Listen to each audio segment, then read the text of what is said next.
Hello, good evening ma'am. എനിക്കിതുപോലെ +1 കിട്ടിയായിരുന്നു. +1 കിട്ടിയതിന് ശേഷം +2 എനിക്ക് അറ്റൻഡ് ചെയ്യാൻ പറ്റില്ല. അതിനുശേഷം ഞാൻ നിൽക്കുമ്പോഴാണ് ഇൻസ്റ്റാഗ്രാമിലൂടെയാണ് നമുക്ക് പരിചയപ്പെടുന്നത്.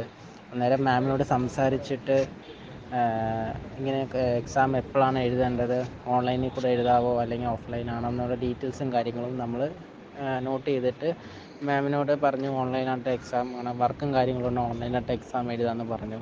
പിന്നെ മാം തന്നെ പഠിക്കുന്ന കാര്യങ്ങളായാലും മറ്റുള്ള എന്തെങ്കിലും ഡൗട്ട് ഉണ്ടെങ്കിൽ ചോദിക്കുമ്പോൾ തന്നെ മാം അത് അയച്ചു തരുന്നു. ഒരു 5 മിനിറ്റ് ലേറ്റ് ആയാൽ പോലും അത് പറയുമ്പോൾ വിശദീകരിച്ച് കാര്യങ്ങളെല്ലാം നമ്മളെ സപ്പോർട്ട് ചെയ്ത് എക്സാമിന്, കാരണം 2-3 വർഷങ്ങൾക്ക് ശേഷമാണ് വീണ്ടും എക്സാം എഴുതുന്നത്, അറ്റൻഡ് ചെയ്യുന്നത് തന്നെ. അപ്പം അതിൻ്റെ ഒരു പേടിയൊക്കെ ഉണ്ടായിരുന്നു. പക്ഷേ മാം തന്നെ പറഞ്ഞ് അതൊക്കെ നമ്മൾ കൂളായിട്ട് എഴുതിയാൽ മതി, പ്രശ്നമൊന്നുമില്ല എന്ന് മോട്ടിവേഷനൊക്കെ തന്ന് നല്ല രീതിക്ക് തന്നെ എക്സാം എല്ലാം നല്ല രീതിക്ക് തന്നെ എന്നെ അറ്റൻഡ് ചെയ്യാൻ മാമാണ് സപ്പോർട്ട് ചെയ്തത്.